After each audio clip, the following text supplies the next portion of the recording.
လွန်ခဲ့တဲ့နှစ်ပေါင်းအနည်းငယ်ကရခိုင်ပြည်ရဲ့မြို့တော်စစ်တွေမှာတာမန်ရိုးရှင်းတဲ့ចောင်းသားလူငယ်လေးတယောက်ရှိခဲ့ပူပါတယ်။သူဟာသူတစ်ပါးနဲ့ထူးခြားတာကတော့စာအုပ်တွေကိုချစ်မြတ်လို့ပြီးမိမိလူမျိုးရဲ့ပျောက်ဆုံးနေတဲ့တမိုင်းဝင်အမွေအနှစ်တွေကိုပြန်လည်တူးဖော်ခြင်းနဲ့ပြင်းပြတဲ့စိတ်ဆန္ဒရှိနေတာပါပဲ။ဘယ်သူလူငယ်တွေပျော်ပါနေကြချိန်မှာသူကတော့ငါတို့လူမျိုးဘာကြောင့်ဒီလိုဖြစ်နေရတာလဲဆိုတဲ့မိကုန်းကိုရင်ဝယ်ပိုက်ပြီးအပြေရှားနေခဲ့သူပါ။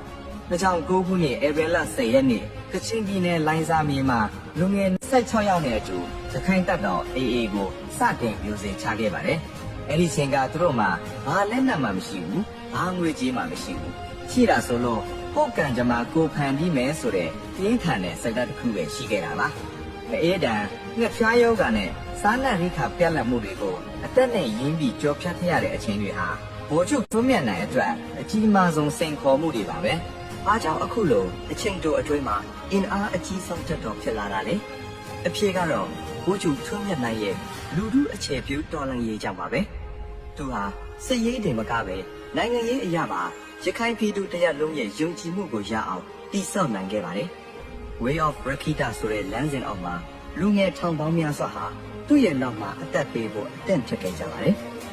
သမိုင်းကိုစာအုပ်ထဲမှာဖတ်ရောက်တင်မကပဲသမိုင်းတက်ကိုကိုယ်တိုင်ရေးထိုးခဲ့တဲ့ခေါင်းဆောင်သူသူ့ရဲ့ခိုင်မာတဲ့ယုံကြည်ချက်ကြောင့်ပဲဒီနေ့မှာ Way of Rakita ဆိုတဲ့လမ်းစဉ်ဟာရခိုင်ပြည်သူတွေရဲ့နှလုံးသားထဲမှာအောင်ပွဲခံနေဖြစ်ပါတယ်။